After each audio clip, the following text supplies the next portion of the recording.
on day 2 of the brand bootcamp. So I'm really excited. Today we are going to be going over logos. But yesterday we talked about brand strategy and all things that you need to know. Okay, not all of the things. It was only 30 minutes, but it will be really well encompassing for you. So go check out the replay if you haven't seen it already. It should be Alex Lazaris Brand Design or Brand Strategy 101, I believe is the name. Check it out. If you don't know who I am, I'm Alex Lazaris. I run a little design shop called Lazaris. We are a brand experiential design studio. We work on everything from physical retail stores to campaigns, creative, anything you need, we pretty much do. So today I'm going to be walking you through how to build a logo. So come on into my screen. We could check out a little bit of like yesterday's brand strategy stuff. Won't go through it, but you can essentially just go through the yesterday video and read all about it, all the theories and strategies that we put into it, word boards, things like that. We essentially looked at how I would critique my own business and how we built our logo or brand and business and stuff like that in the past. Today is all about you and having fun and getting into the actual creative flow of it. So today we're probably going to like focus on like making some logos, maybe around the bold, authentic stuff, but not really. Today is about teaching you the tools that you need to know for the logos. So yesterday we did a little quick recap on kind of the mood board and things like that. If I was to go about building a mood board and things that I'm interested in and I love. Today we're going to be looking at logos, but in case you don't know about logos, I'm going to give you a quick crash course on what types of logos there are out there. This is not an exhaustive list. There's tons and tons of different logos out there, but I think you can pretty much categorize every logo into this style of thing. So looking at this screen, we've got these kind of typical logos that you've seen from like Visa, Coca-Cola, Google. We would call these kind of a logo type because it's a logo, but it's also mostly just driven by type. So that's easy to remember. Logo plus type, logo type. I also like to refer to type within a logo that contains a mark also as the logo type, but these are logos that are specifically built around the logo type themselves. Pictorial is where you start to depict things. That's pretty self-explanatory as well, but just really helpful for you to know. Abstract would be, it's a little bit harder to understand. Maybe there's a little bit of a message hidden in there. BP has this kind of like flower thing. Pepsi has these shapes, and Adidas has the 3 stripes that everybody knows and loves, as well as the like, I think it's a flower originally, but again, kind of hard to pick up if you don't know it immediately. Mascot logos, your KFCs, Mr. Peanut, your Kool-Aid Man, all these things are super duper awesome. And then you got combination logos. So you might have a mascot in there, you might have a shape in there, and then you've got your logo type built in. Obviously, in a modern logo world, you probably have multiple different logos that go on different collaterals, maybe your Instagram, maybe your favicon, your social, you name it. You have a lot of options these days. But before I jump fully into this, hello everyone in chat. I see Ted, Steve, Wade, Z, George. Hello everyone. Welcome back again for day 2. If you are wanting to ask questions, please put them in chat. I will get to them when I see them. And if you are typing and you're on YouTube and you're wondering why I can't see them, it's because we're over on Behance and that's where we're reading chat today. So make sure you go to be.net/Adobe Live, and that's where I'll be reading the chat today. All right, let's get into it. So I love Illustrator. Illustrator is one of my go-to products for pretty much all things creative. I obviously use Photoshop, InDesign, and the rest of the suite, Express,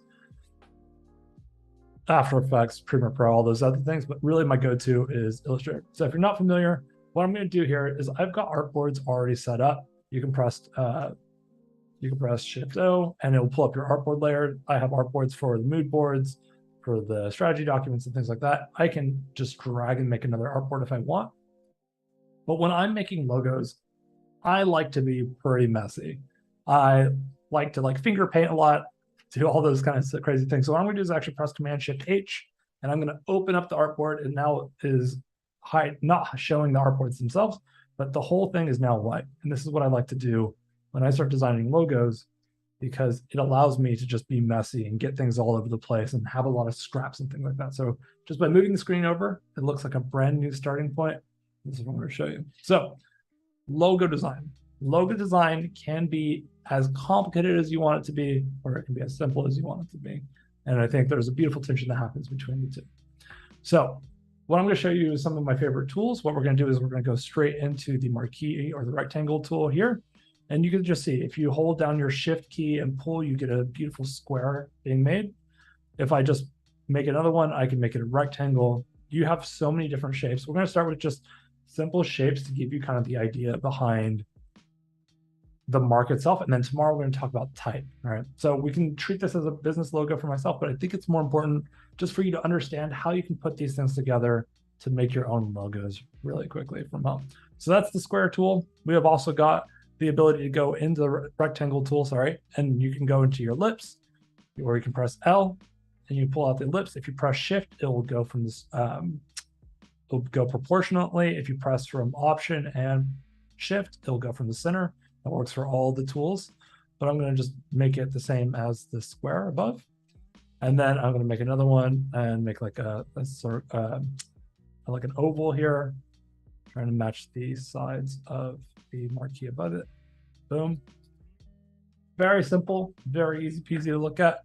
All right, so we got a bunch of different shapes we can do a lot of really cool things with. We got the hexagon tool, but if you want, you can actually go to the polygon tool and you can press the up arrow. So right now I'm just freely sizing this. If I want to, I can press the up arrow on my keyboard and it's going to add more points. So you can see 1, 2, 3, 4, 5, 6, just constantly adding more. The more you add, the more circular it becomes. But you can also strip it down if you want, and then just pull it the opposite way. And now I've got like a square. I've got 5 sides, square 4, 3 for a triangle, and that's the lowest I can go there. But you can have as much fun with it as you want. So that's super nifty. You also have the star tool. So the star tool, also same thing. On your arrow keys, you go up or down and you add more points. These are always fun to do with like a buy now like thing. If I wanted to do like buy now, I could throw that in there. I know chat is dying because they haven't seen me design since yesterday. So I'm going to throw in some comic papyrus. Chat knows it's my favorite. It's a classic. Looks so good on everything. Boom. Buy now. Center it. Make a little marquee. Boom. And then I'll just adjust the spacing really quickly. Boom. So if I wanted to, that's an option. We have lots of things we can do with this. Just boom. Feels fancy. We have so much we can do with the star tool. So I also like to do it from just like a star tool perspective. Always fun for, you can do like a triangle. You can also use the hex tool, like I showed you, or the polygon tool earlier as well. The difference between the two is that the star tool, because it's treating it like a star, will give you points. You can see these anchor points right here, the blue highlighted section right in the middle is they're anchor points that are given in the middle of it. So you can start to play with the shape of the star because it's treating like a star. But on the polygon tool, you don't have those middle anchor points. So it's just funny, like things to think about when you're designing the stuff. It's nice to already have the anchor point in the middle of the triangle. So if I wanted to do like an arrow, like the Delta logo, it's always helpful. So things to think about. Earl says, wait, comic papyrus? How did I not know this exists? I'm in love. Yes, you need to watch more Adobe live streams, apparently, because I go through comic papyrus all the time. It's my favorite. It's the beautiful marriage between Comic Sans and papyrus. We'll talk about type more tomorrow. I won't derail the stream too much. All right, so we've got shapes. Now, what do we do with these shapes, right? So we have options when we're designing logos. You can do a filled logo like this, or you can do a stroke logo like this. So I just switch it. You can press Shift X to change from stroke to outline. Sorry, filled to outline. And then I adjust the stroke up here in the top left of my screen. Those are super helpful, right? So that gives you options as well. You can do very minimal things. You can do abstract things. What you could do is play with this, and maybe like make an asterisk. So what I'm doing is Command C, Command F. So I'm placing in place. And then I'm just rotating it by shift drag option to do it by 45-degree increments, I think. And that's how I get across. With the cross, I can do another one and duplicate it, and I can have like an asterisk there. Super easy peasy. What you can start doing is once you've got these kind of like shapes here, if you want, what I can show you is you go to your Pathfinder tool, and if it's not on by default, what you'll want to do is you'll go to your window. I think it's view. Let me see. Pathfinder. So go to window and turn on your Pathfinder button, and then you'll have it there. What you'll do is you'll highlight all the shapes, and then you'll press the Unite button, and then you have one solid shape. So now instead of having all these little one-off pieces, you have a full shape right here. Another thing you can do with it is you can have a lot of fun. Is say, maybe I like this, maybe I want to create some more like interest. What I can do is very quickly just paste it over, and then I can start to mess with some of this stuff. I want to see, will this work for me if I like simplified it? Maybe I like the arrow there, maybe I want that, something like that. You can always kind of like drive points of interest. So when you're making a logo, besides just building the foundational shapes, which I think is super duper important, I think shapes and logos kind of go hand in hand. They become the building blocks for a lot of great logos and great pieces. And it just becomes how much complexity do you want to add? So not only can you be very additive like this, where it's just adding additional elements, but you can also be very subtractive. So by adding and subtracting, you can start creating some interesting shapes. So what I'm going to do here is I'm going to actually just take this and then I'm going to knock it out. And now I've got an empty space there. Just by adding that one kind of spot, it starts to create like a bit of a negative field of play. So use those tools. Now I'm going to go back to the rectangle tool because I think there's a lot of really, really fun pieces for you to be able to play with here. So what you can do is, one of my favorite tools is the corner selection tool. So if you go up in the top corner of any of these angles, it has the corner tool, and you can customize this tool. You can pull it in, you can change each of them. You can change the full one by going to the corner section. So if I just click this shape and I go to the corners section,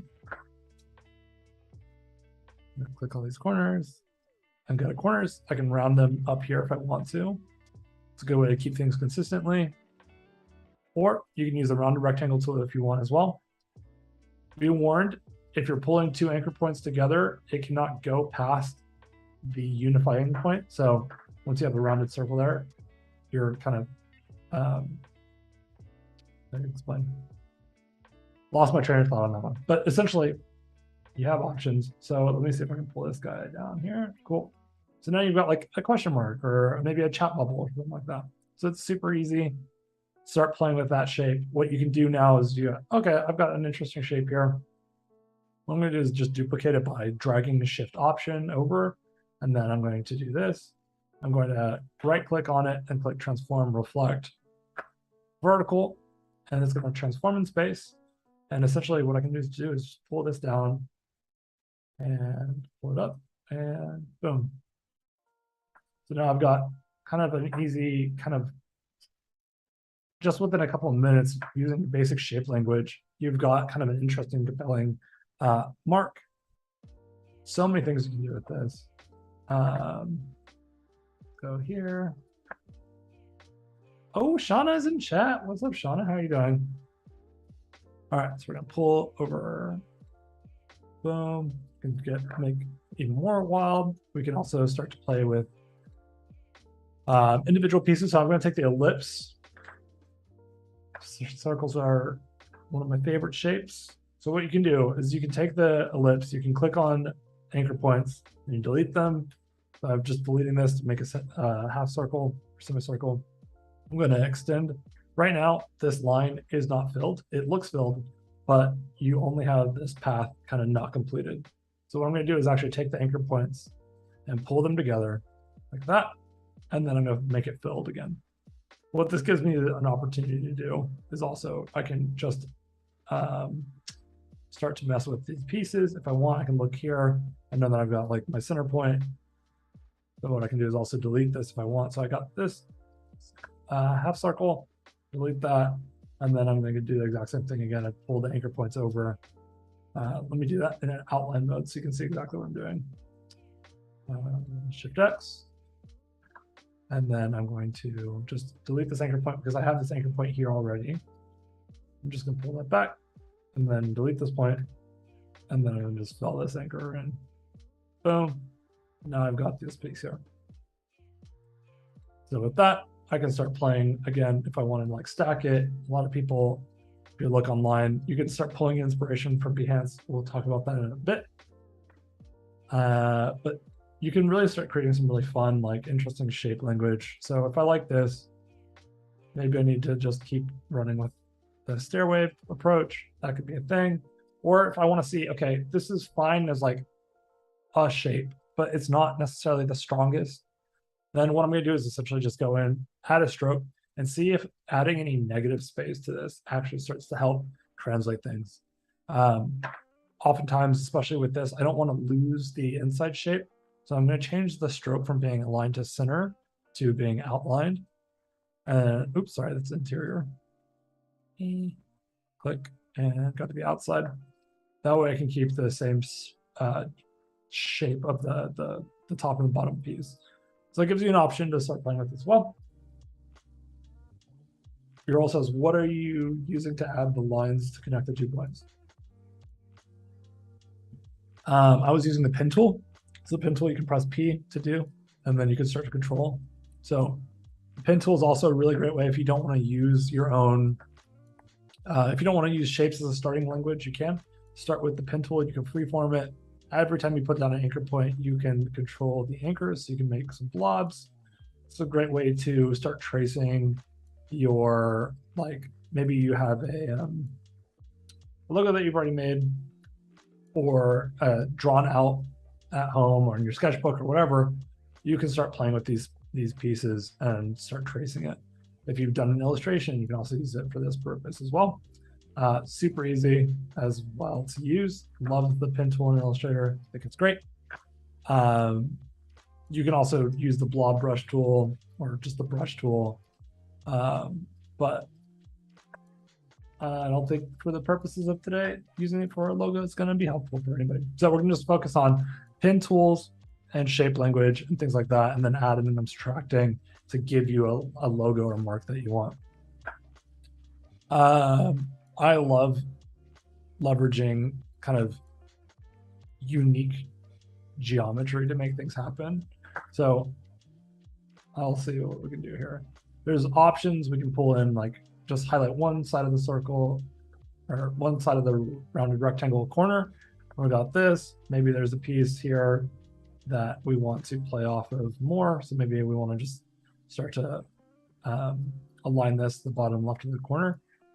If you're looking at this, you're like, why are my edges not lining up? What's happening? Well, you can click both of these pieces, and then you can click the option tool once you have both of them highlighted. And then you click the layer that you want to align to, and then you can go to your align tool, and then you can click horizontal align and bottom align, and it's going to tighten up those edges for you perfectly. So now you can start messing with things. Let's see here. So we can shorten this if we like this, but if we think it's too long, what I'm going to do is just highlight these anchor points with the A tool, and then I'm going to pull it over. So we can do that. Again, if I don't like that, I can pull this in as well, or I can duplicate it. You can start to play with, you know, negative spaces. You can do inverses of it, start making things like this. You can start to play with like consistent spacing as well. Is a great way of kind of reinforcing your language across the logo. If you're making logo type, that's also helpful for letter spacing. That's the thing. Maybe it's up there. Boom, boom, boom. All right, let's see here. What am I going to make real quick? We've got circles. Let's grab a circle. We'll do a stroke logo this time. So if you wanted to, you could take, you know, one of these rectangle tools. We grab a rectangle. I'll flip it. I'm going to adjust just one side of it and see how it feels if it's stroked. Does the shape get more interesting? I'll pull this up. What you can also start to do is start to play with like connecting. If I wanted to freehand some of this, I can.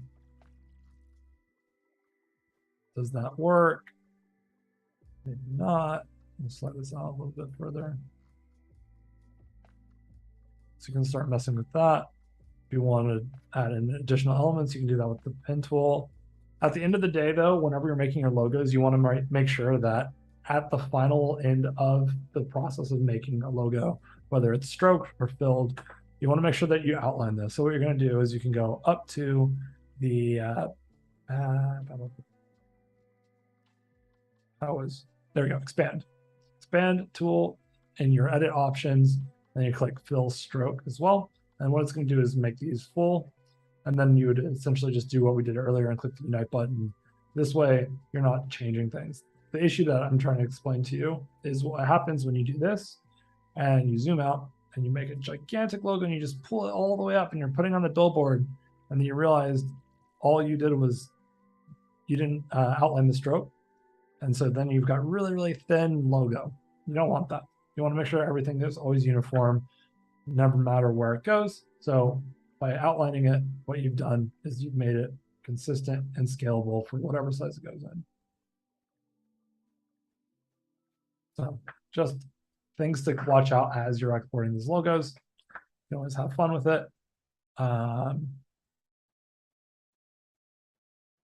Boom. Mess with this. We can also just use the line tool if we want. That's also a great way of doing it if you're not interested in doing it from the pen tool. You have lots of options. The other thing I want to show as well is if I took this and made another point. So let's say this point was going like this or something. What I'm going to show you real quick, something that you always want to double check while you're building these logos is Command Y. You want to make sure that all your points are touching. Sometimes they won't be. Sometimes they'll be close, or if your pixel grid or your grid or whatever you're using is just slightly off. A great way to get these points to touch will be to grab the join tool. And the join tool is over here under the shaper tool, and you just highlight over those 2 points, and it'll tidy up that end for you. And now you got them touching. So you want to make sure that you're not leaving any like potential weird points happening while you are working within your logo.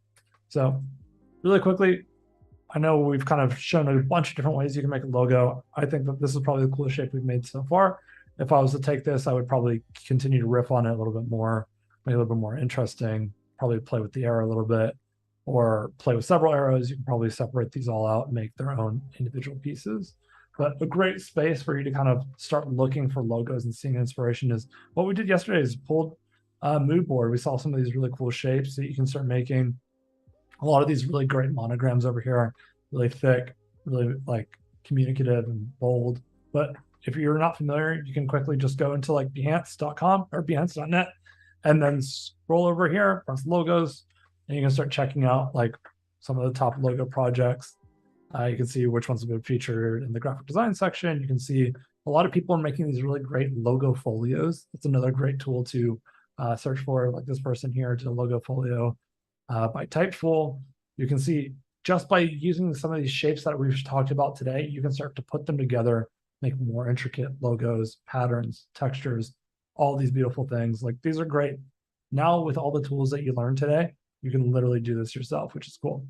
So this one's awesome. I love that. So there's really cool pieces. Go in there. You can appreciate them.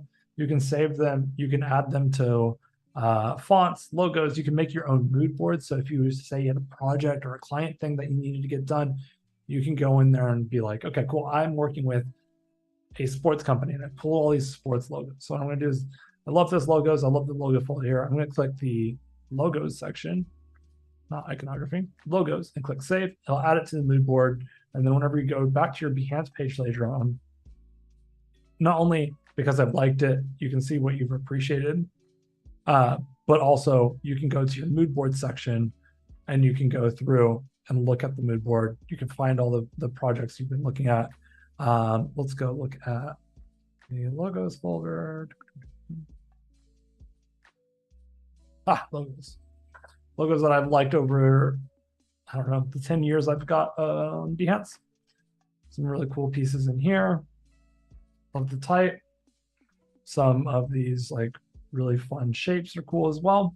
So you can really start putting them all together and really start to build your own brand and identity and start to understand what you're looking for out of your projects.